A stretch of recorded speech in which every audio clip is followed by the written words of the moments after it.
It is September the 20th, Tuesday, the year of the Lord 2022. From Broadcasting House in Nairobi, Kenya, this is KBC Prime Edition. Good evening, my name is Mboya, top in this live broadcast.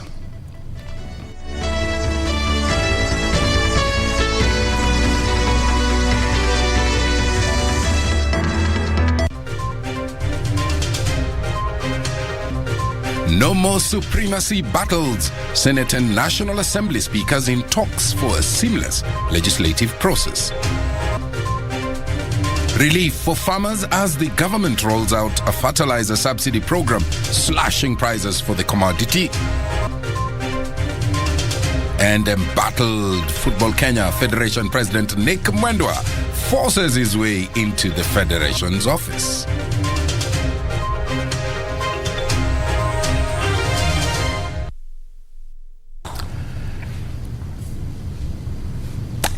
Well, a lot has also been said and discussed, the commitments that UDA made inside their first 100 days. So live in studio later on this live broadcast, we are delighted to have Eliud Owalo, Deputy Secretary General of UDA, also in charge of policy and strategy, an economist. We also have Professor Alfred, a government expert. We will be discussing some of these issues, and our focus will be in those areas that we feel have not been touched on. So we encourage you to stay with us. Our sign language interpreter tonight is Susan Thuku. Our top story now, Senate Speaker Amason Kingi says he will work to ensure the sibling rivalry between the two houses of Parliament does not interfere with the operations of the Senate. Speaking while opening the Senate's induction in Naivasha, Nakuru County, Kingi said that he will continue to engage with his National Assembly counterpart Moses Wetangula to ensure that a seamless flow of business by legislators in the 13th Parliament takes place. Here is that report in more detail. The perceived bad blood between the National Assembly and the Senate that was taken a notch higher after the High Court nullified more than 20 laws in June 2020 could be a thing of the past. Senate Speaker Amason Kingi says talks are at an advanced stage to ensure both houses of Parliament complement each other. Tukianza kuvuta pande tofauti, ataipata hasara kubwa pale, si mbunge wala si senator, bali ni Mkenya kawaida. Kwa hivyo kwa sababu Spika wa bunge la kitaifa Mheshimiwa Wetangula amejua vile hali ilivyo na anaona ile athari na hasara ya kuvuta pande mbili, bunge hizi mbili. Tumekaa na tukaafikiana ya kwamba miaka mitano inayokuja tutafanya kazi kwa minajili ya kumsaidia Mkenya wa kawaida. Hatuwezi kuleta malumbano, mtafaruku, kwa sababu tunataka bunge hili liwe na ubabe zaidi kushinda lile bunge lengine. Kingi says Kenyans have previously been shortchanged due to unending supremacy battles, and it is time to make use of goodwill between the executive and the legislature for effective delivery. Ubabe wetu ikiwa utaleta mtafaruko mpaka hatuwezi kupeana huduma kwa Kenya, basi itakuwa ni jambo la kufedhehesha. Na kwenda mbele ni kwamba nimezungumza na kakangu ambaye ni spika wa bunge la kitaifa, na tumesema kwamba ikiwa hapo awali kulikuwa na mikwaruzano na ubabe, basi mikwaruzano ile na ubabe ule kwa sasa tutauzika katika kaburi la sahau. Senators call for clear demarcation of roles between the two houses, establishment of Senators Development Fund, as well as fine-tuning of existing grey areas. This induction will set the pace for senators to understand their roles and responsibilities, inspire us to take up our legislative and leadership mantles, and strengthen devolution for better service delivery to the people of Kenya. The Senate must urgently work on these perceptions and realities. In an attempt to address the integrity, fiefdom battles, and the constitutional shortcomings, I urge the Senate to, among other things, set up a dispute resolution mechanism between the two chambers and county governments. 2, consider the possibility of constitutional changes aimed at granting the Senate exclusive powers over the counties. We can all agree that that is the ritual, so that we do not have situations like the many laws that were approved by the National Assembly. Completely, the Senate is not aware that even those laws existed. Chief Justice Martha Koome, Attorney General Kihara Kariuki, and former Senate Speaker Ekwe Edhuro are some of the speakers expected at the forum on Wednesday 21st to discuss the legislative relations and emerging jurisprudence on devolved governance. The senators' induction ends on Saturday. As the Senate induction kicks off, the next few days are going to be vital in empowering senators with the right information as well as skills for them to deliver on their mandate. For Channel 1 News from Naivasha, Nakuru County, I'm Gladys Sumungai. Both houses, they are pushing for ADR, alternative dispute resolution mechanism, as a way of resolving conflicts should they arise. Moving on, members of the National Assembly from constituencies whose portion of the National Government Constituency Development Fund was reduced, and they are now up in arms against the new sharing formula. Speaking after a closed-door meeting with the NGCDF board on day 2 of the induction workshop, a section of members of parliament said that reduction of staff development projects will affect the operations. Here is that report. Like in my constituency, we have 3 wards. Now from 37 million, I'm now, from 137 million, I'm now going to get 131 million. And the maximum constituencies with the 8 wards, they are going to be getting 165 million. It's not fair because I think I'm affected because I have 3 wards and we have said no, it should remain. But according to the CEO, he says that it was passed by us on the floor of the House. We are in June, and that's what they are following. There are constituencies with big populations. With 8 wards, they get more money. 7 wards, less money. 6, 5 is the most common among many. There are more than 130 constituencies with 5 wards. And there are unfortunately, some constituencies that are small and only have 3 wards. So they get less, which is fair because of the number of people that you would be serving.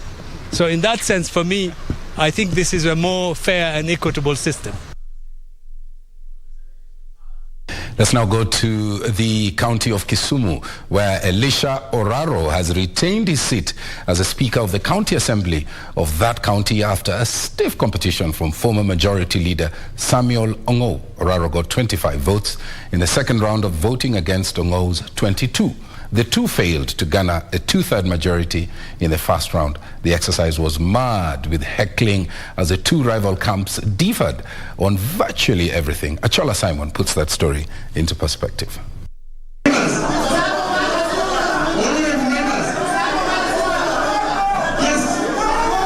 Telltale signs that the Kisumu County Assembly Speaker elections was going to be a closely fought contest were there all week, prompting Orange Democratic Movement leader Raila Odinga to call for a last-minute meeting to try and whip members of the County Assembly into voting for the party's preferred candidate.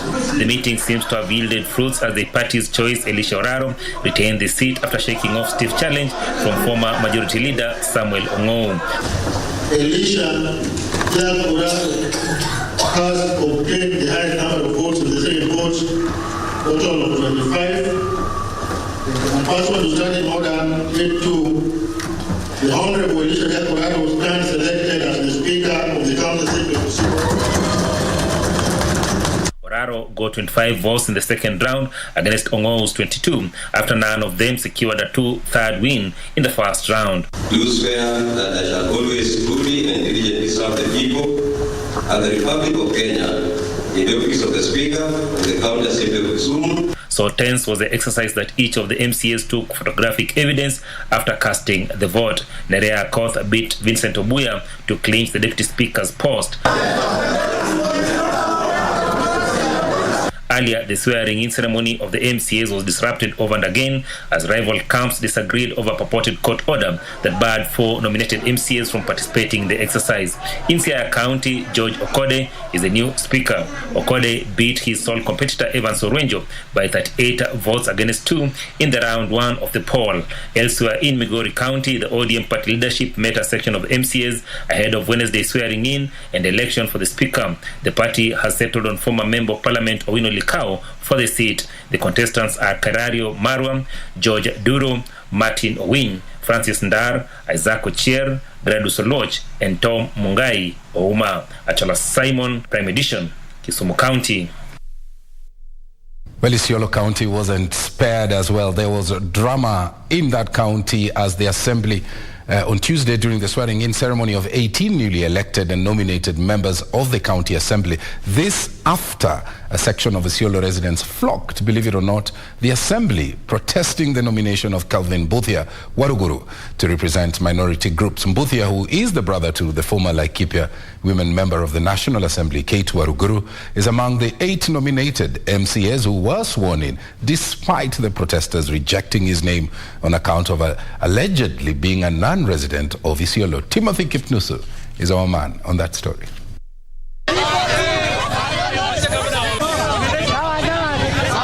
All the 10 elected and 8 nominated members of the Isiolo County Assembly were on Tuesday sworn in amid protest from a section of Isiolo residents. The aggrieved residents pitched camp at the entrance of Isiolo County Assembly chambers, demanding that former Laikipia woman Rep. Kate Waruguru's brother Calvin Mbuthia Waruguru, who was nominated by the United Democratic Alliance to represent the minority groups, be exempted from the swearing-in ceremony as he is a non-resident of Isiolo. It took the intervention of the area governor Abdi Guyo, who tried to calm down the protesters, promising to help them seek legal redress over the matter in the courts.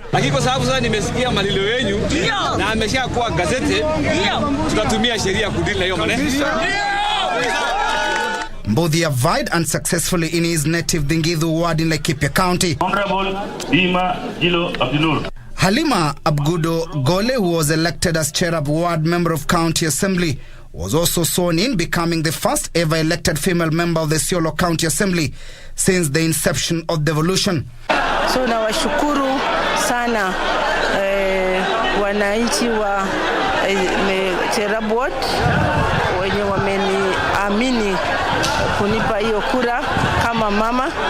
Najua sio rahisi kwa mama kuaminika kwa uongozi.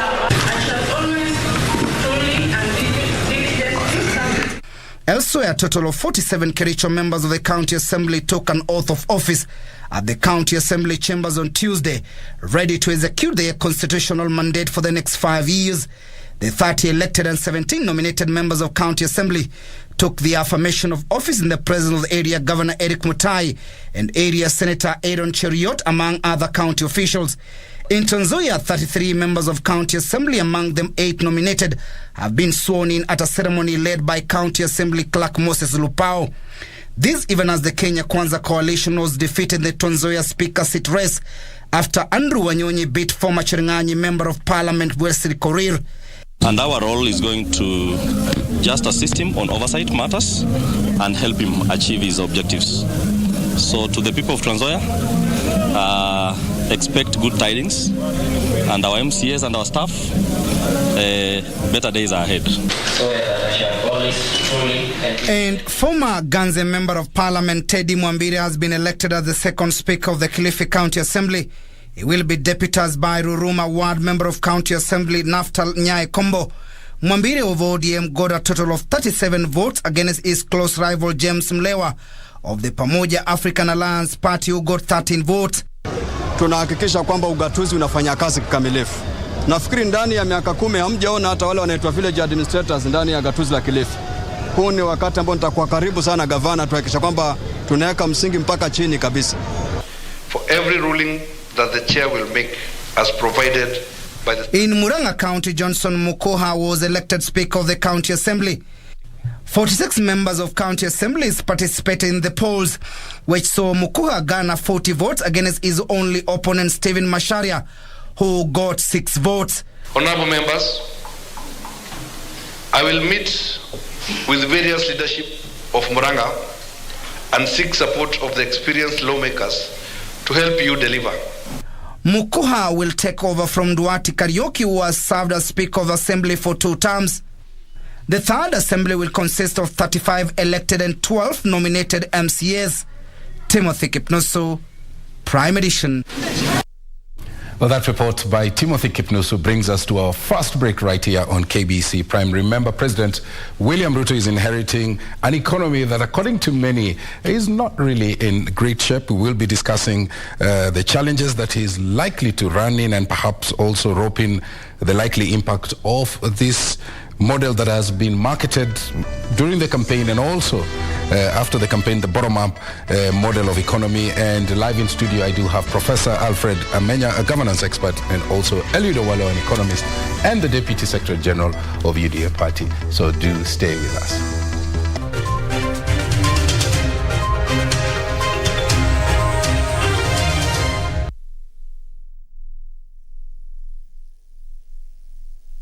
Kupata Zaburi 18 mstari wa pili, dial star 811 star 817 hash.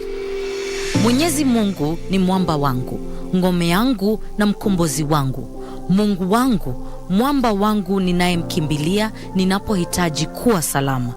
Zaburi 18 mstari wa pili. Zaburi 18 mstari wa pili, dial star 811 star 817 hash. Star 811 star 817 hash. A lowly palace servant calling the shots. Do you think we'll be afraid of you? We're not afraid of you. You're all barbarians. You're all so uncivilized. People only know that you're living here with me, and it isn't a good look. Don't you think? If I want to live here, I can live here. And you're going to be my wife. I don't care what they think. They told me that our rules are ridiculous. In their eyes, if you're within their borders, love is all that matters. They don't care about the rules. What? The first trial happened at Skywall. Could it be he is here regarding Mars' whereabouts? I need to be careful.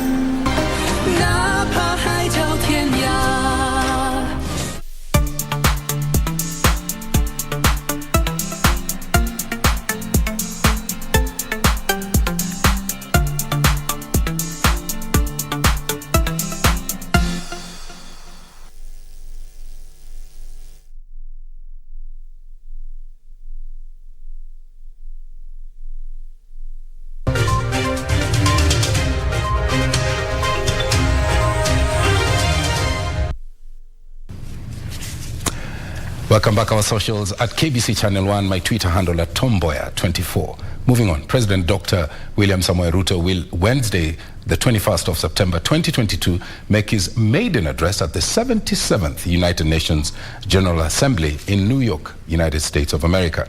President Dr. Ruto will also hold bilateral talks with several heads of state as well as government during the 4-day meeting. This is that report. I have the honor to welcome to the United Nations. The 77th United Nations General Assembly will take place in person once again after 2 years of disruption due to the COVID-19 pandemic. President Dr. William Ruto is among world leaders attending this year's assembly, being held under the theme, A Watershed Moment, Transformative Solutions to Interlocking Challenges. The war in Ukraine, climate change, and nuclear disarmament are likely to dominate speeches and discussions during the forum at the UN headquarters in New York. A statement from the Kenyan Ministry of Foreign Affairs said President Dr. Ruto will give his debut address to the UN and hold bilateral talks with several heads of state and government. He will also lead Kenya's quest to harness relations with the United States of America, guided by the 5 pillars bilateral strategic dialogue partnership. In his capacity as coordinator, President Dr. Ruto will also chair a meeting of the Conference of African Heads of State on Climate Crisis. The 77th United Nations General Assembly coincides with the worst drought in the Horn of Africa, with many countries in the region, including Kenya, experiencing unprecedented effects in the last 40 years. Beatrice Getonyongetich, Prime Edition. Let's move now into the corridors of justice. A former procurement officer at the Kerio Valley Development Authority confirmed that former President Uhuru Kenyatta took part in the conceptualization of the Kimwarer and Aror dams when he was finance minister way back in 2009. Charity Muyu confirmed that others who signed the concept paper before the project was advertised for bidding were former ministers John Michuki of Environment and Fred Gumo of Regional Development Authorities. The cross-examination in chief of Charity Muyu, the first witness in the 63 billion shillings Kimwarer and Aror Dam scandal that had begun in November 2021, continued on Tuesday morning before Chief Magistrate Lawrence Mugambi. Defense lawyer Katwa Kegen, representing former Treasury Cabinet Secretary Henry Rotich, tasked the former procurement officer at Kerio Valley Development Authority to confirm a letter signed by former President Uhuru Kenyatta while he was finance minister in 2009, alongside ministers Frederick Gumo for regional development and John Michuki for environment in 2008, to align projects to Vision 2030. The other guide was Vision 2030. Kanto further probed why charges against Muyu were dropped and her status changed to a prosecution witness in plea bargaining. A total of 45 witnesses are lined up for the Aror and Kimwarer Dams case. Serafina Robi for Prime Edition.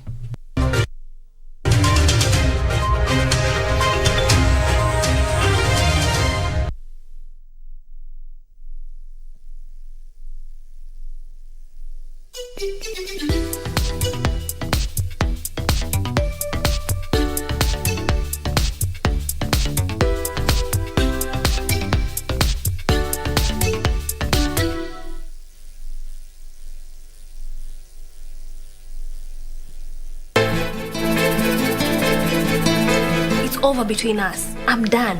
We are done. You cannot throw away what we have. Unajua kuhusu dili yako na Leo.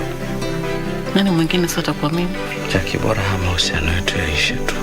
Katika hii nyumba kuna kaupepo kanaharibu mapenzi ya watu. Yaani sina ruhusa hata pia kuangalia saa. Sasa ni kipi wewe kinachokufanya uangalie saa yako kama sio kazi yako? And I think my mom doesn't like Kingsley.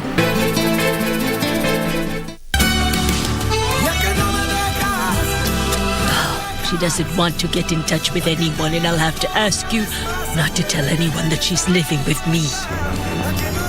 Whom did you tell that I don't want to see anyone? Just tell me what it is, sweetheart. Come on, tell me what you want. A murderer? Where is that murderer? Where is that evil woman who killed my Alfonso? Where is she?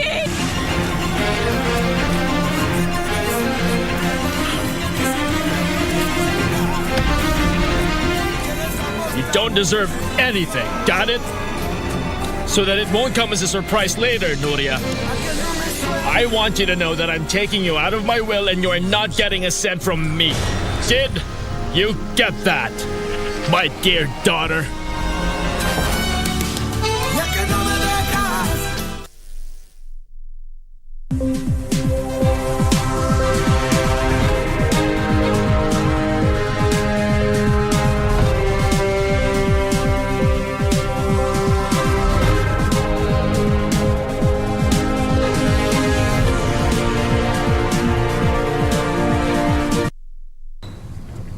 Welcome back. I hope that you're having a lovely evening. Let's take a look at today's business news and we kick off this night with the government has rolled out the fertilizer subsidy program that capped purchase at 100 bags per farmer.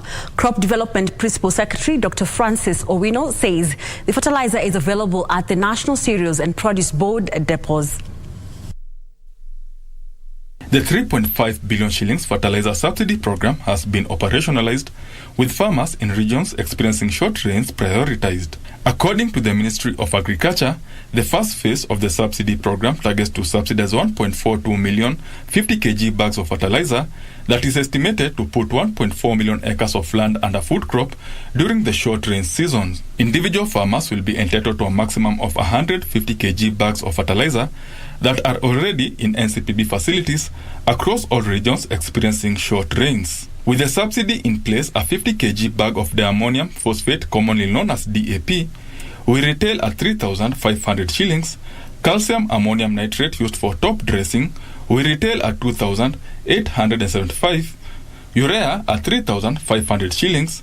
NPK will go for 3,275 shillings. MOP will be purchased at 1,775 shillings, and sulfate ammonia will retail at 2,220 per 50 kg bag. 2 ships have docked at the port of Mombasa, bringing in 11,700 metric tons of fertilizer.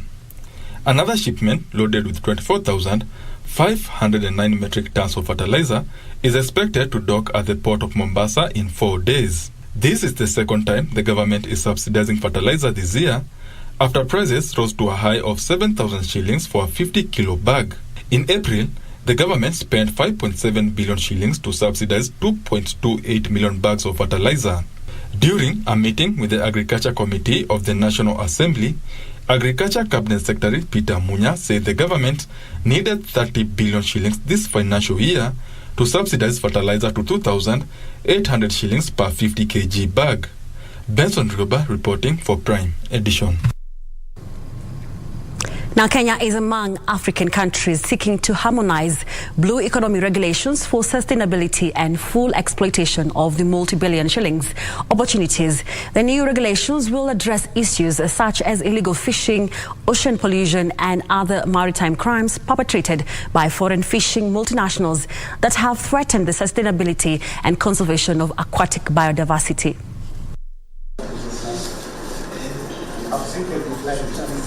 Kenya is among African countries endowed with great maritime resources, but has been exploring how to optimally harness the resource in line with the standardized procedures that underscore sustainability and conservation. However, in Africa, the key challenge remains a lack of harmonization of laws, use of chemicals to fish, use unregulated fishing nets, and sea pollution that value chain players are gathering in a 3-day conference in Mombasa to discuss. To optimize conservation and minimize conflicts that are brought about blue economy related themes. 3, we want to encourage African member states to fight climate change impacts so that we can conserve our aquatic resources. And 4, we want to involve gender inclusivity in aquatic biodiversity conservation. Speakers say even though most aquatic resources in Africa remain untapped, the challenge is control and enforcing regulations that restrict multinational organizations from exploiting resources. We are providing mostly technical support to the AU IBAR in various sectors like the sustainable fisheries aquaculture, sustainable development and management of the marine fisheries, and also working with them to promote at the country level the value chain through all the long line of the fisheries. And we are also collaborating for legal aspect of the fisheries. Can harness this by ensuring that we have, for example, clear waterways. We also ensure that we have biodiversity. One of the main attractions for Africa in terms of coastal tourism has been the wealth and the different species of our fisheries and different aquatic biodiversity, which are now we see are at threats. So we can also harness the blue economy in terms of creating opportunities for other things like biotechnology, technology opportunities, creating genetical opportunities for resources that can be transformed even in the pharmaceutical industry. Kenya is making significant strides in optimizing conservation of blue economy resources while fighting climate change impacts to protect aquatic biodiversity. We need to put best practices so that fishing can be sustainable. We need to put best practices so that there will be no illegal fishing, there will be no pollution, and different types of illegal fishing are protected. Above all, we need also to put regulations in place that will make for best practice and that will be harmonized across the continent. Mukenyi said Kenya is at an advanced stage in developing a blue economy strategy. Michael Mondiga for Prime Edition, Mombasa County. Now back here in Nairobi, Housing Principal Charles Hinga is calling on the judiciary to expedite cases involving mega projects, warning that delays are hurting delivery of government programs. Hinga cited a case filed by the Central Organization of Trade Unions, that is KOTU, challenging the operationalization of the housing fund. He said this continues to defer the dream of affordable housing to many Kenyans. In President William Ruto's key pillars is the affordable housing agenda that targets to build 250,000 units annually. But the project faces headwinds following a court case filed by the Central Organization of Trade Unions, KOTU, that sought to stop the government from effecting the housing fund levy. Though the case was filed in 2019, the case is yet to be determined.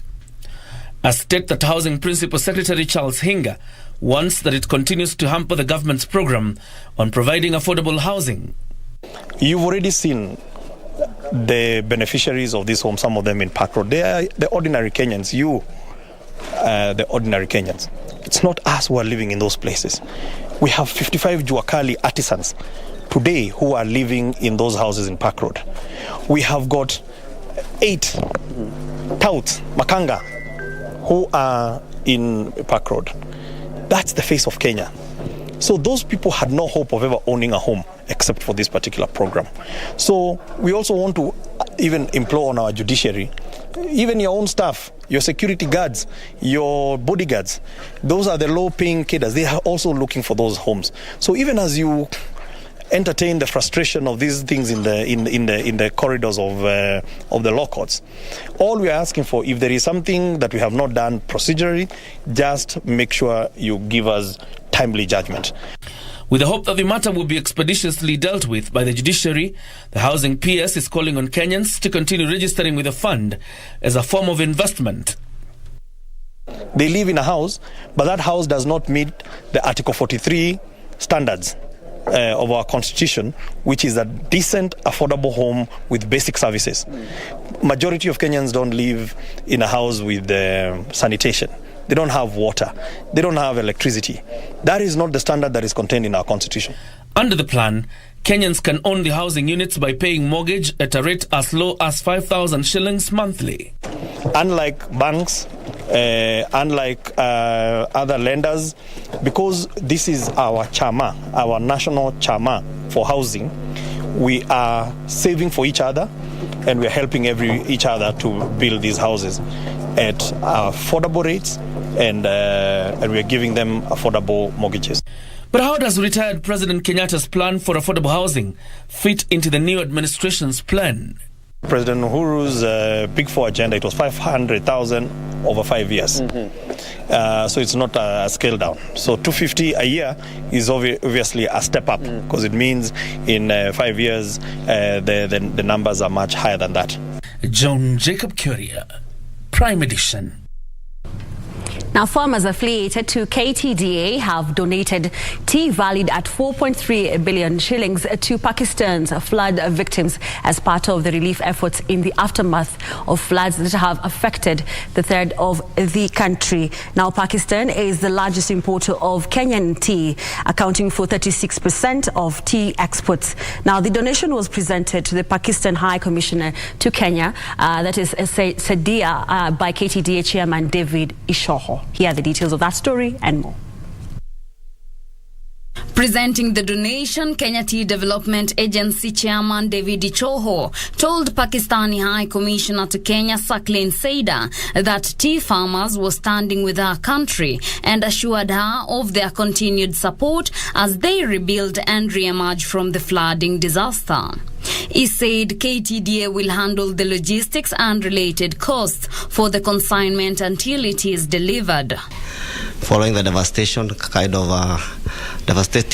floods in the country, which affected about 72 districts in the country. So we have come with the board and management to make a presentation of our contribution in terms of tea, about 11.6 tons of tea, all about 4.3 million. KTDA for Kenyan authorities and Kenya for giving us this assistance on behalf of the government and on people of Pakistan, and also especially the flood affectees. I just want to extend my gratitude.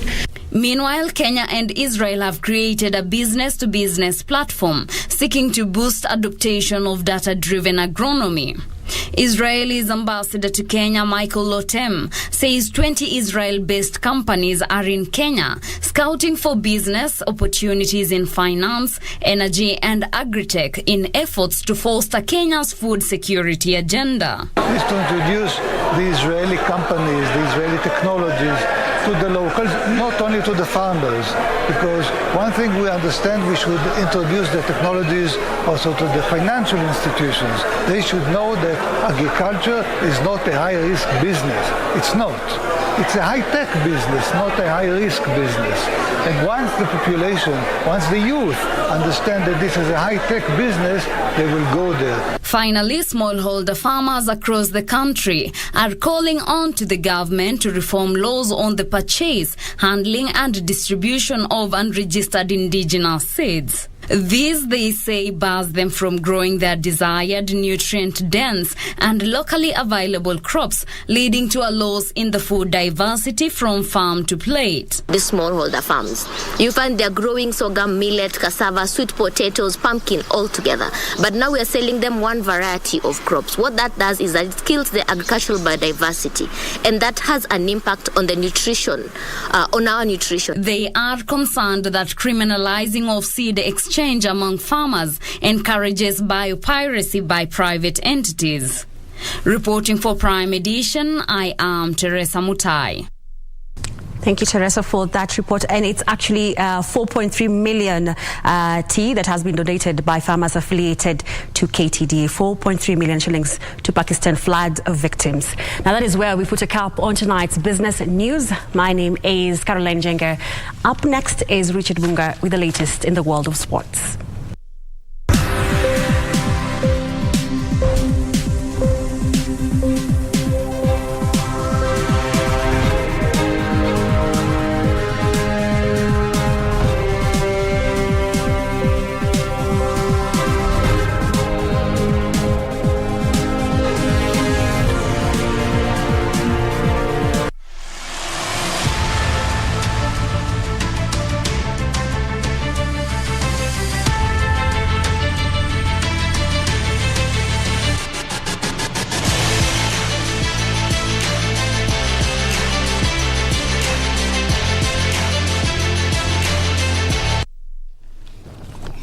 Good evening. My name is Richard Munga with the day's sports, and top of the news, a rather confusing incident really. Embattled Football Kenya Federation FKF President Mboya Tuesday led other officials in accessing the Federation headquarters located in Kasarani after a one-year closure. The headquarters were locked down by police last year after Sports Cabinet Secretary Amina Mohammed disbanded the Federation. The ousted officials were barred from accessing the premises. The Ministry of Sports, however, says the caretaker committee is still in place and FKF officials remain suspended.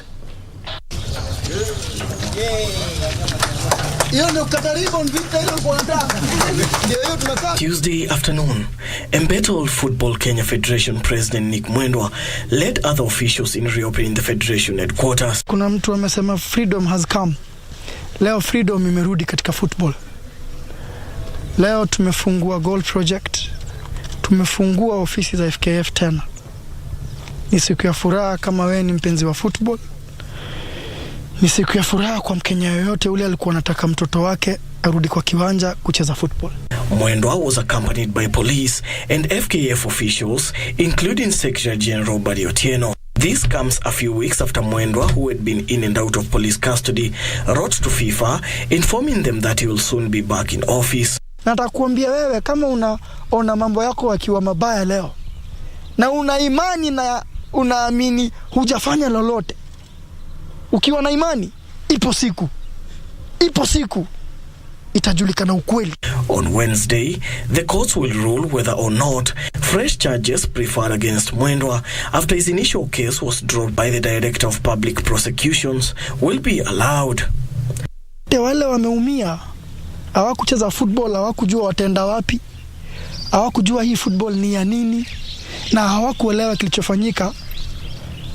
Nataka kuambia leo, kwa sababu tuna serikali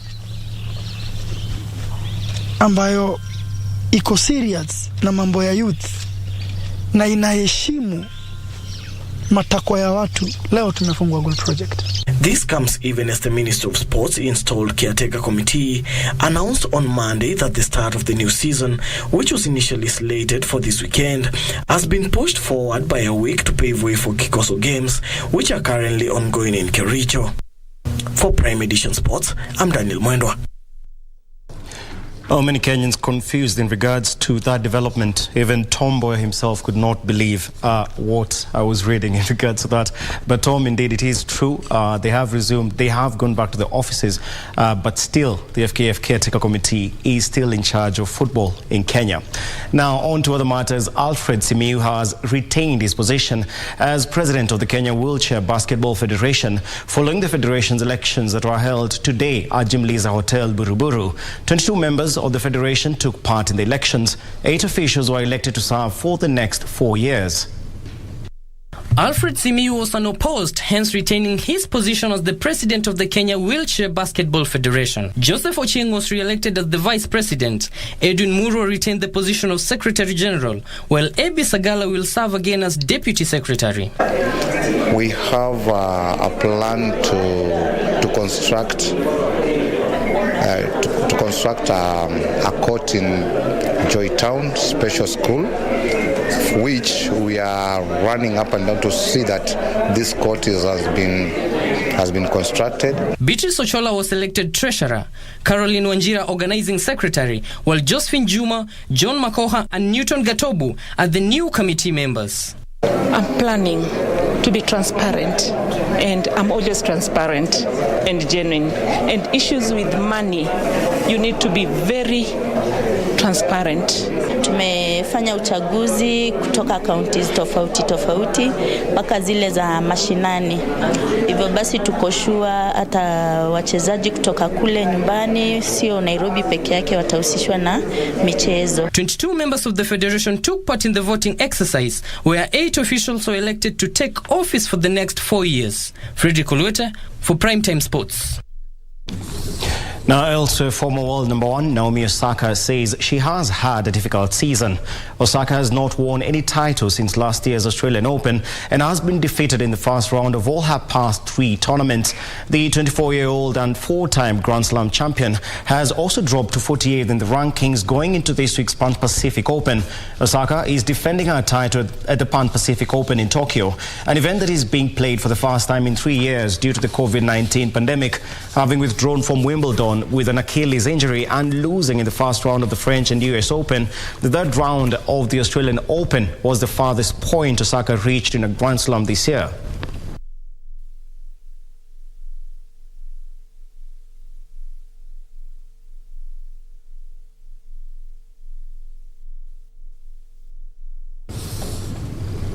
And finally, fullback Liam Williams will miss Wales' autumn internationals after suffering a serious collarbone injury on his Cardiff debut against Munster. 20-year-old forward Saida Kabea and Murwena Tarling have been included in the 32-player squad for Rugby World Cup in New Zealand set to kick off on October 8th. Williams, who underwent surgery on Monday evening, has been ruled out for up to 4 months. William looked sharp in the opening quarter before suffering the injury in Saturday's 20-13 win over Munster. It is a major blow for Cardiff, with Williams set to miss at least the next 11 games in 2022. The player will then face a race to prove his fitness for the 2023 Six Nations opener against Ireland on February 4th. Wales fullback options now include Scarlets duo Johnny McNichol and Leigh Halfpenny. Halfpenny is expected to return for Scarlets in the next few weeks.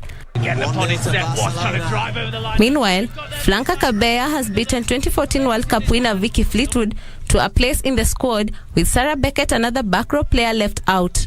As expected, Sarah Hunter will continue as England's captain as she makes her 4th World Cup appearance along with centre Emily Scarratt.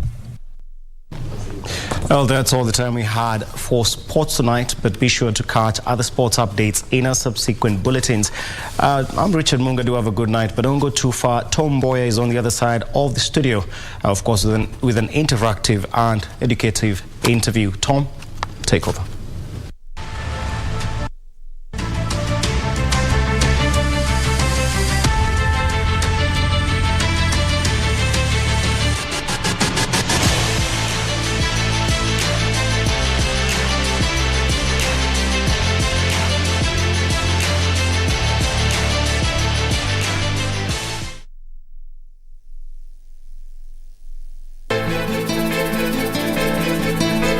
Over between us. I'm done. We are done. You cannot throw away what we have. Najua kuhusu dili yako na Leo. Nani mwingine sasa kwa mimi?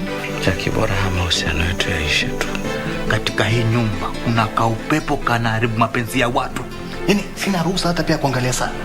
Sasa ni kipi wewe kinachokufanya uangalie saa yako kama sio kazi yako? And I think my mom doesn't like Kingsley.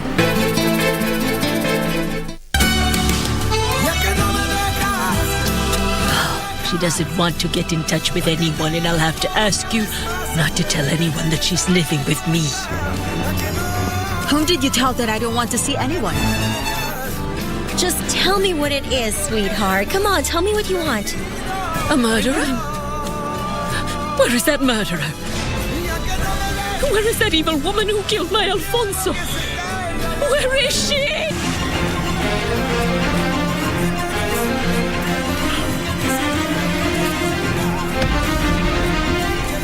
You don't deserve anything, got it? So that it won't come as a surprise later, Nuria. I want you to know that I'm taking you out of my will and you're not getting a cent from me. Kid, you get that, my dear daughter.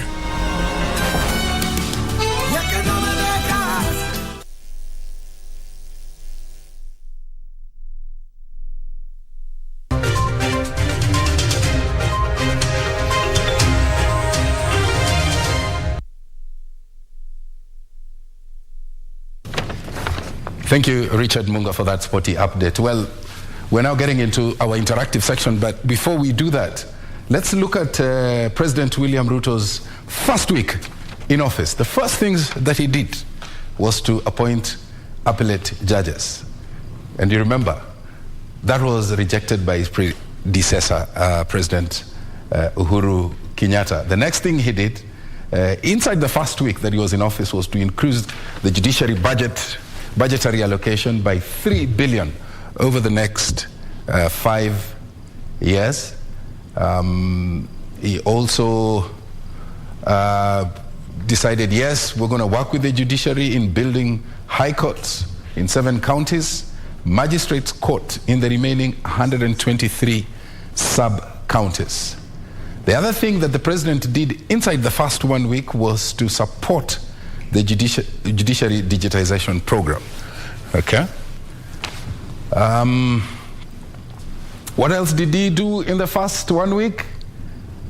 Transferring the National Police Service. Remember, it was domiciled in the president's office, and he decided, no, take that away from the office of the president and give the IG a budget and let them sort themselves out. The other thing that he did inside the first 1 week was 1.4 million bags of fertilizers. We saw the price being dropped down from 6,500 down to 3,500, thereabout. He, of course, removed the subsidies on petrol and maize flour. Okay, inside that first week, remember the conversation around the diaspora issues. There was an indication, a strong one, to elevate diaspora issues to ministerial level. Okay, remember our brothers in the diaspora, huge sums of money that they send back home. He poured cold water on the doctrine of handshake, you remember, and he said, you know what, no opposition member will be appointed in my government, all right? And he insisted, Kenya Kwanza, and by the way, this is an issue I think that has to be resolved by the speaker, because Simio on one side says that they are the majority, but Kenya Kwanza is saying no. Through the president inside the first week, insisted that Kenya Kwanza is the majority side in the National Assembly. Okay? So, as I indicated, I'm super delighted to have with me in studio Professor Alfred Omenya, a governance expert. Asante sana for coming. Thank you, Tom. Okay. Yeah, I'm very delighted to be in national broadcaster. Thank you very much. Thank you. Yeah, and of course we were expecting Eliud Owalo, Deputy Secretary General of UDA, who's in charge of policy and strategy in that party. Right. And he's also an economist, and we did see the amount of work that he did in the Presidential Campaign Steering Committee. He was very instrumental. I've spoken to a number of people in ensuring that, you know, he puts all the campaign units together. Right. And so I was really, really excited when he accepted to come to this show. So that is his seat. It's still open. If he walks in, I would be super happy to welcoming him and just to hear what the rationale they had behind the bottom-up economic model now that they're in power. Correct. Right? Because now it transitions. Now it's no longer a campaign issue. Exactly. Now it's how do we put this together? Exactly. Especially when the country is hurting. The economy is not doing very, very well. Exactly. Do you envy the president's entry? No, I don't envy the president at all, because I mean the president is inheriting a dilapidated country, but he's also coming in with a group of supporters that want to see results almost instantly. Yes, I think the president will have to think quite carefully. If he's not careful, he might end up throwing away some of the key policy planks so as to appease people. But so far I think he's done well. So far he's saying, look, you guys will suffer a little bit before we actually fix this. Which is interesting. I mean, because if you look at the removal of subsidies, for example, which for him was not really a solution to the challenges that we had around prices, but basically feeding into the cartels that they were complaining about. Issues that are around fertilizer prices that again, he moved in there, and of course that affects the farmers as they are, not necessarily the hustler farmers. And he's saying, look, at the short rains are here. If we delay on any actions like this, then in fact we're just kicking the ball further down. So far I think he seemed determined to take actions to sort of deviate from short-term populist actions, which may mean that people may be quite unhappy in the short term, but create stability in the medium to long term. So far, that's how I read it, because I expected hustlers to be, waiting for some money for returns, almost on their phones via M-Pesa. But he advised them that is a little bit more complex than that. There'll be a ministry for cooperative. We'll have to organize ourselves around that, and eventually have monies being channeled through more systematic ways. One of the things, the thematic areas, and there was a lot of focus there. And you've mentioned it, the provision of cheap fertilizers. And across board, a very welcome idea. But then we also know that agriculture sector in this country is dependent upon the bimodal rainy season, meaning droughts are frequent. Correct. So the question I want to ask you is, without water, for example, for irrigation, as part of the interventions ecosystem, how do the majority small and medium scale farmers grow their food when drought is one of our realities? Do you think they'll wrap themselves around that? I think that is something that they must do. Tom, I've been involved quite a bit in terms of developing programs for the country, but mainly counties, for manufacture. And what is interesting is that whatever we did, I mean, whichever way, if you develop those programs in a rational way, you end up in agriculture. Whatever you do.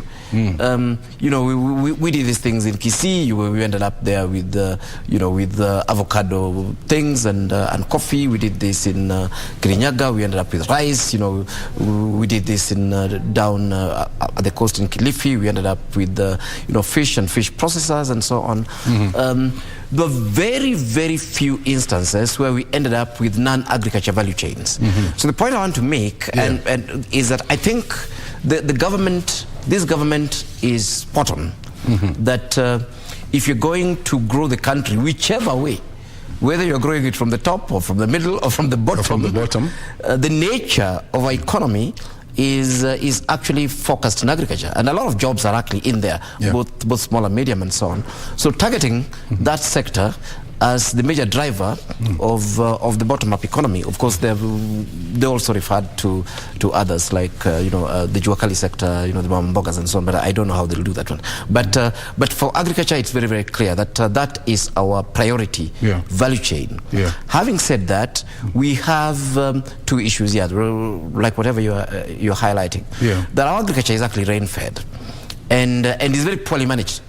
Even when we make surpluses, you know, is a problem for us. If you look at you know, crops like maize and so on. But to come to that specific issue of rain-fed agriculture, this is something that of course we need to wean ourselves off. But remember, as it were, weaning agriculture off the rain, the seasonal vagaries, requires investment, requires significant capital investment.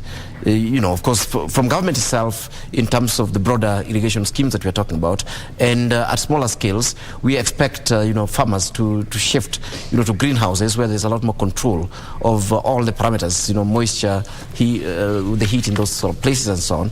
But that's capital-intensive agriculture. Of course, we know a few you know, wannabe farmers, rich farmers in the cities are doing that, but your typical peasant farmer does not have that sort of capital to put into agriculture. So this individual still relies almost exclusively on rain-fed agriculture, as it actually were.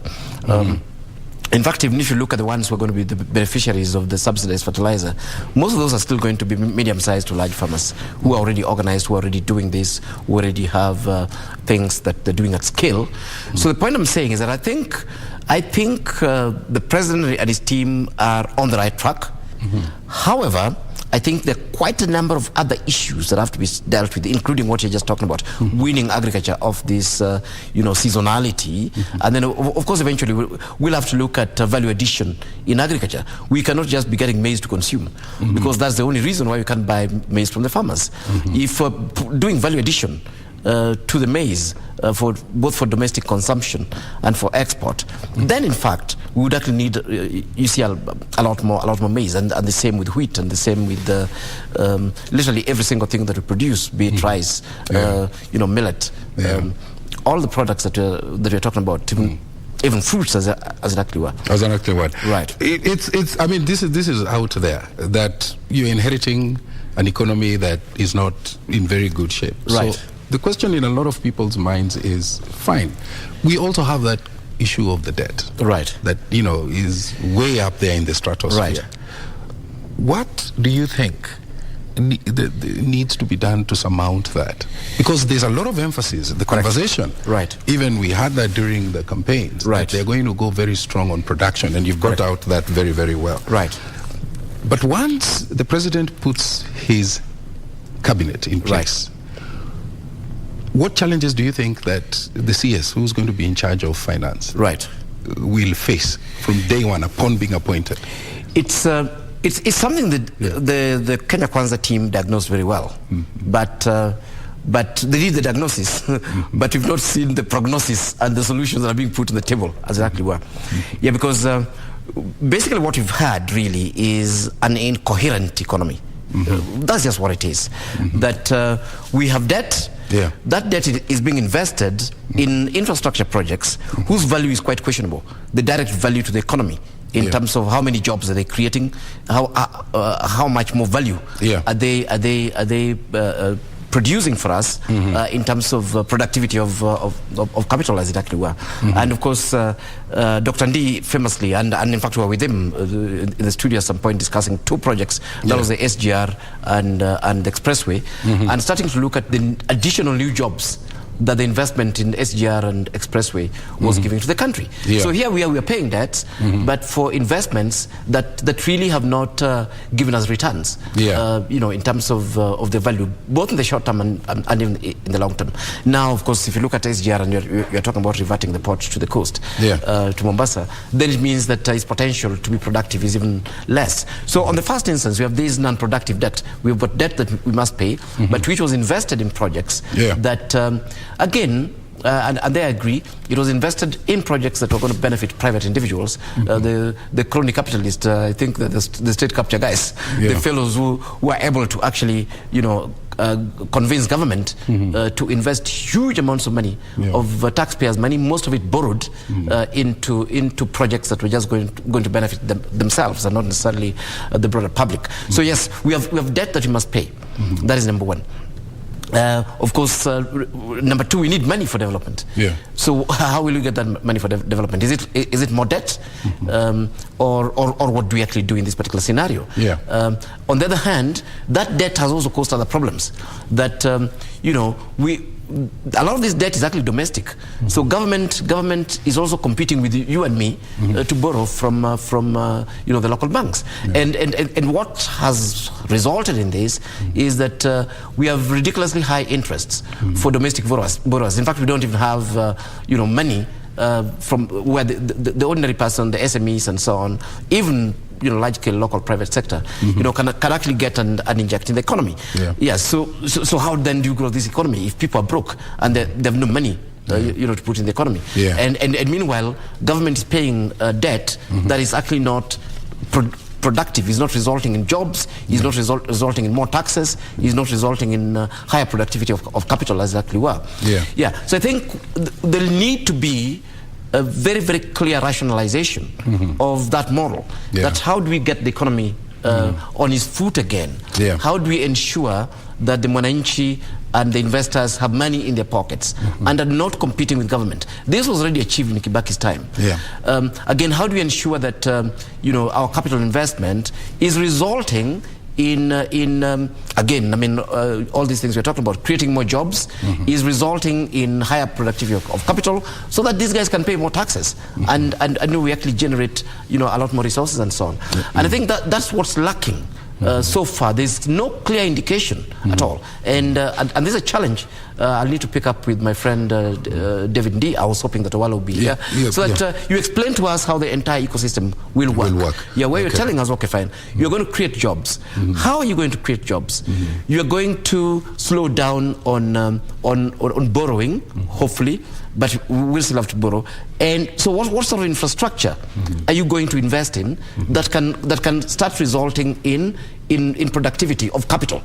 Number two, you have to explain to us that in this high debt situation, what are you going to do to ensure that money is still released, number one, for investment in development, but more importantly, for the people who drive the economy. These are the investors, be they large scale, be they the Mamambogas, be they small scale. Because as the Deputy President actually highlighted, if you get these Fuliza loans and so on, you're paying thousands percent in interest, and that is not, you cannot be productive even at that lower level, with those sort of interest and so on. But these are the basic questions: that how do we rationalize these things? How do we bring in fiscal discipline so that money is used for what it was meant to be?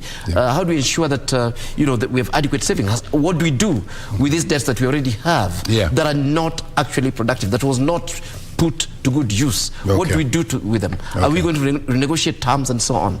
But more importantly, regardless of what you do, how do you release money into the economy? Because that is what will actually create jobs within the domestic market, that's what will drive the domestic economy. And it is that local domestic economy that creates jobs. And anyway, the higher level economy leads to exports, which will eventually also result in stabilizing foreign exchange rates. So what I'm still yearning for, as an interested party in this issue, is to look at our overall economic model and to say, okay, fine, I mean, there'll have to be firefighting, actually, where some bad decisions that were made must just be reversed. But on the other hand, we must ask ourselves, what is this economic model? Totally, forget about bottoms up. I mean, for me, I want to understand the entire economic model, from the fiscal discipline, from the domestic market, from what you're exporting outside there, from stabilizing of the shilling, from interest rates. How do we link this thing, with interest rates? How then do we link this thing with job creation and the expenditure within the economy? How do we link this thing to revenue generation? How do we link it to higher taxes for government? And then eventually, how do we win ourselves of foreign loans, to fund infrastructure? Actually, that's why we had invited Eliud, to just come and paint for us those areas that needed a bit of clarity. But let me. The president is out of the country, and he went to the UK, and we know after that he has some work to do. How do you think that those visits to the UK, and I think later on he will be going to the United States as well, inside the first 100 days, how do you think that is going to impact Kenyan's standing on that global front? I think the president is doing the right thing. I think the only thing that I was not comfortable with was the Western Sahara issue, which I think is being dealt with. But I think it is important, really, that our traditional allies are comfortable with the new leadership. Whatever you say, because I mean, at the end of the day, we are looking at again a broader global system, and this system is not just political; it's also economic.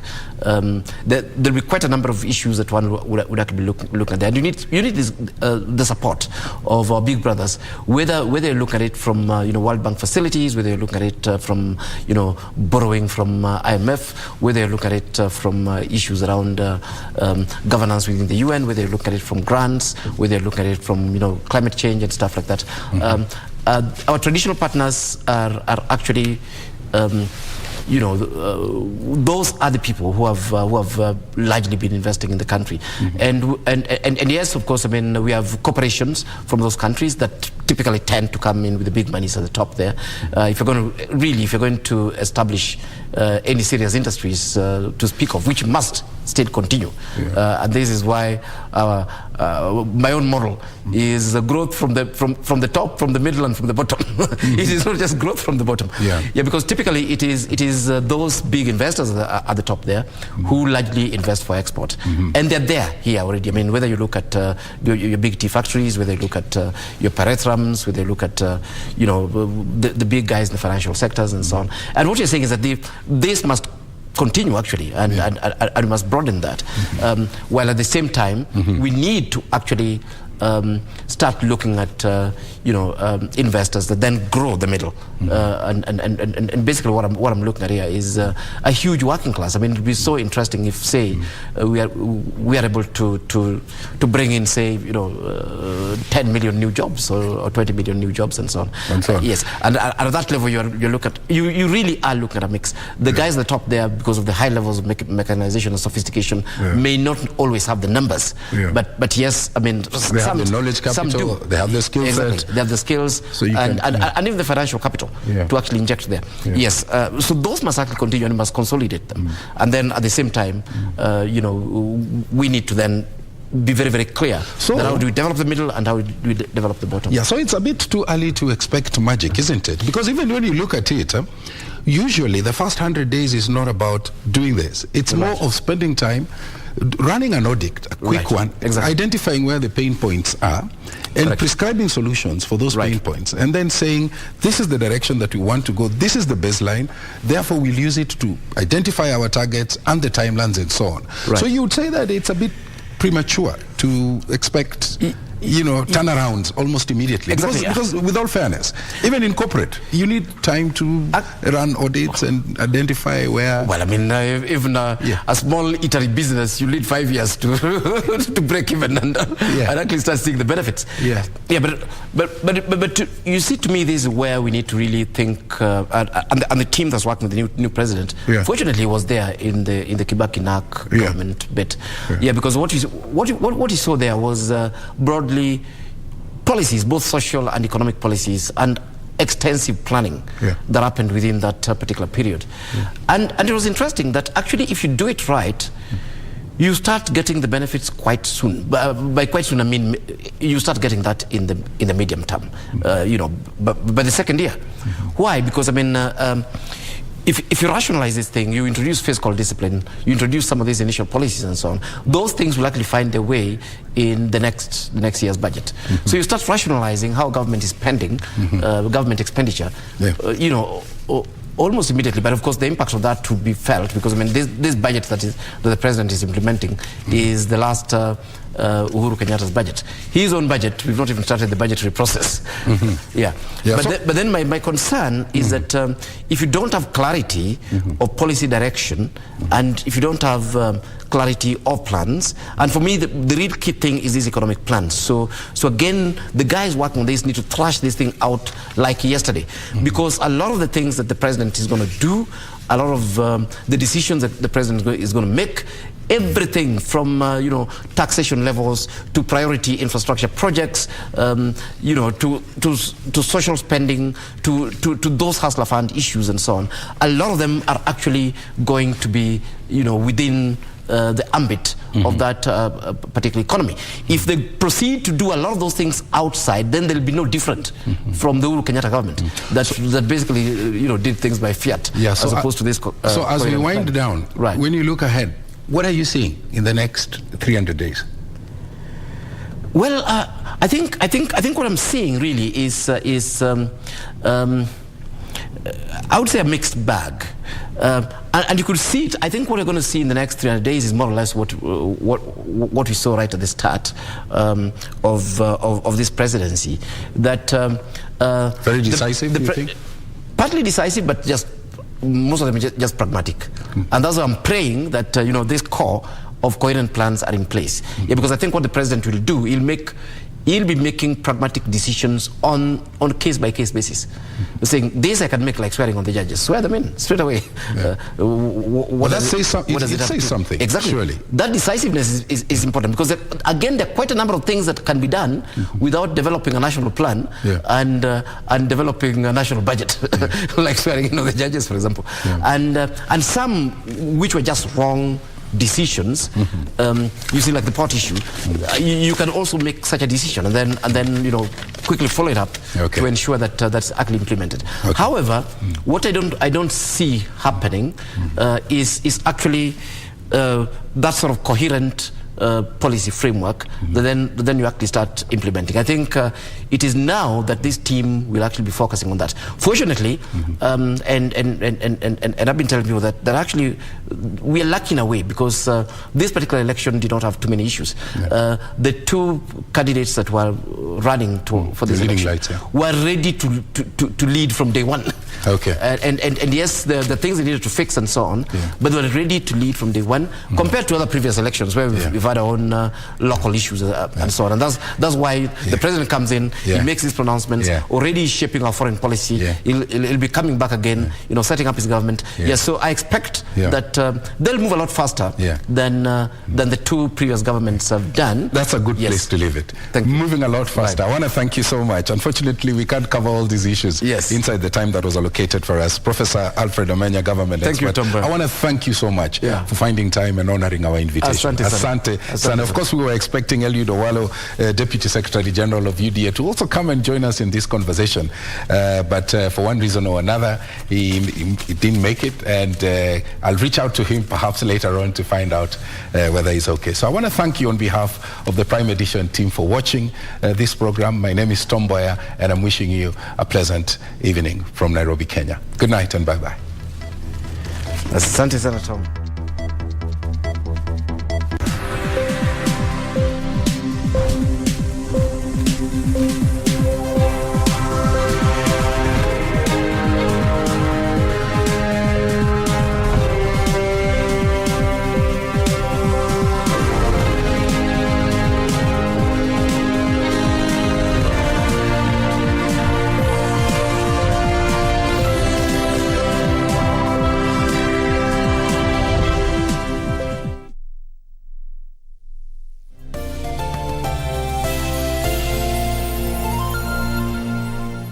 If you are a holder of any unclaimed financial assets, surrender all unclaimed financial assets in your possession to the Unclaimed Financial Assets Authority UFAA today without having to pay interest or penalties. Take advantage of the Finance Act 2022 moratorium on penalties and interests.